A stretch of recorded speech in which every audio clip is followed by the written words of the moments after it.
भाई ये बंदा है बस के आगे आ गया भाई, मैं गाड़ी हटा रहा अपनी। ये बस नंबर है, ड्यूटी हमारी है 83 आगे गुंडागर्दी कर रहा। गुंडागर्दी दिखा रही है वो हमें पूरी। वो अपने बंदे को बुला रहा है फोन करके। ये बस नंबर है। इसकी वीडियो बना साड़े की। चोंच की गाड़ी लगा दी बस के आगे जी, देखो।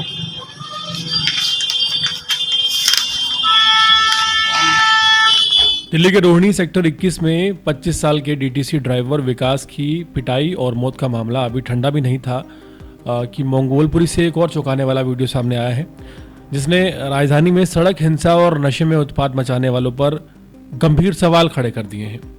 दिल्ली के रोहिणी सेक्टर 21 थाना अमन विहार अंतर्गत एक मात्र 25 साल के नौजवान युवक विकास के साथ जो वारदात हुई है, उसने ना सिर्फ डीटीसी कर्मियों में गुस्सा है बल्कि डर का माहौल है। दिल्ली की सड़कों पर शराब पीकर चलने वाले कुछ ऐसे लोग हैं जो ना सिर्फ नियम कानून को ताक पर रखते हैं बल्कि पुलिस प्रशासन का भी इन्हें कतई कोई डर नहीं है। हमारी हालिया रिपोर्ट में जब हमने विकास के लिए इंसाफ मांग रहे उसके परिजनों की बात उठाई तो कुछ लोग ये कहने लगे कि गलती ड्राइवर की ही होगी, वो गलत चला रहा होगा, पांचों उंगलियां बराबर नहीं होती। लेकिन विकास के साथ काम करने वाले उसके दोस्तों ने हमें बताया कि एक ड्राइवर होने के बावजूद विकास ऐसा शख्स था जो नशे का आदी नहीं था और नशे पत्ते से कोसों दूर था। बेहद शरीफ नौजवान जो मारपीट के दौरान भी सिर्फ हाथ जोड़कर माफी मांगता रहा, बावजूद इसके कि उसकी कोई गलती नहीं थी। लेकिन शराब के नशे में धुत कुछ लोग जो कानून को ताक पर रखकर उन्हें जरा भी तरस नहीं आया। 28 नवंबर का एक वीडियो सामने आया है जो कि मंगोलपुरी का है, जहां डीटीसी के ड्राइवर के आगे एक शख्स गाड़ी लगाकर खड़ा है और उसके साथ अभद्रता कर रहा है।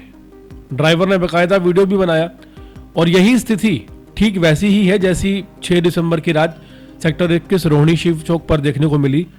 अब सोचिए अगर इस गाड़ी वाले के साथ 3-4 लोग और होते तो शायद इसका भी वही हश्र करते जो विकास का हुआ। पहला सवाल तो पुलिस प्रशासन से है कि आखिर ऐसे लोगों पर कब लगाम लगाई जाएगी, और दूसरा सवाल डीटीसी की बस में बैठे उन सभी यात्रियों से है जो दंगा करने वाले इन चंद लोगों की तुलना में काफी ज्यादा होते हैं।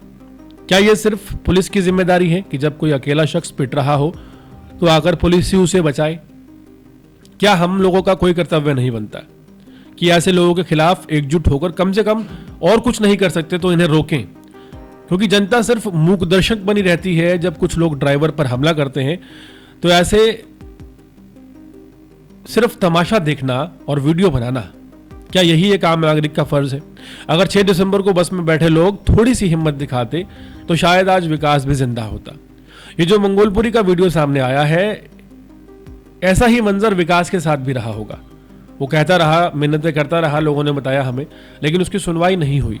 अगर पुलिस प्रशासन ऐसे लोगों पर तत्काल रूप से कार्रवाई करे तो इस तरह की जो घटनाएं हैं उनमें कमी आ सकती है, इस बात में कोई दो राय नहीं है। और आखिरी सवाल यही है कि दिल्ली जैसे महानगर में कब तक आम लोग ड्राइवरों को अकेला पिटते छोड़ते रहेंगे? कुछ नशे में धुत लोग उनकी जान से खेलते रहेंगे। यह सिर्फ विकास का मामला नहीं, सिर्फ एक हादसा नहीं, बल्कि एक चेतावनी है कि सड़क सुरक्षा सिर्फ पुलिस या प्रशासन की जिम्मेदारी नहीं है, बल्कि हर नागरिक का फर्ज है कि अगर समाज चुप रहा और ऐसे हादसे बढ़ते रहे तो निर्दोष लोगों की जान जाती रहेगी। अब यह वक्त है कि दिल्ली की सड़कें सिर्फ वाहनों से नहीं, जिम्मेदारियों से भी भरी हों, तभी ऐसे अपराध रुक सकेंगे। सोचिए, ऐसी कई वीडियोस आए दिन सामने आती है। हम कई बार कह देते हैं कि डीटीसी ड्राइवर की गलती होगी, लेकिन सबसे बड़ी बात यह है कि ड्राइविंग सीट पर बैठा एक शख्स आप और हम में से ही है। उसके बीवी बच्चे, माँ बाप भी घर पर उसका उसी तरह से इंतजार कर रहे हैं जिस तरह से आपका कोई परिजन आपका इंतजार कर रहा होता है जब आप डीटीसी की बस में सफर कर रहे होते हैं। बस फर्क इतना है कि उस डीटीसी ड्राइवर का एक रिस्पॉन्सिबिलिटी होती है कि आप सभी को सुरक्षित पहुंचाना। लेकिन कितनी हैरानी की बात है कि बस में 50 लोग होने के बावजूद एक ड्राइवर जब पीटा जाता है तो उसके लिए 4 शख्स भी खड़े नहीं होते जो लोगों को ये कह सकें कि अगर आपको प्रॉब्लम है, अगर इसने गलती की है तो आप पुलिस को फोन कीजिए। बाकायदा कंप्लेंट करने का प्रावधान रहता है जिसमें भारी भरकम जुर्माना एक डीटीसी बस ड्राइवर पर लगाया जाता है। लेकिन जो गुंडागर्दी और जो नशे में धुत लोगों की कुछ वहम चल रहे हैं, उन्हीं के चलते इस तरह की वारदातें बढ़ती हैं। और इसमें सबसे बड़ा जिम्मेदार वो तबका, वो भीड़ है जो भीड़ तमाशबीन बनकर देखती रहती है। अगर तमाशा ना देखकर 4 लोगों ने भी विरोध किया होता तो शायद 25 साल का ये नौजवान, जिसके माँ बाप आज घर पर उसका इंतजार कर रहे हैं और ये सोच रहे हैं कि क्या गलती उनसे हुई कि उन्होंने डीटीसी में उसकी नौकरी लगवा दी, आज उनके साथ ये वारदात ना होती। ये घटना ना सिर्फ विकास के परिजनों के लिए शर्मनाक है, उन सभी लोगों के लिए शर्मनाक है जो उस वक्त डीटीसी की बस में मौजूद थे और उन्होंने एक बार भी कोशिश नहीं की कि इस त्रासदी को रोका जाए।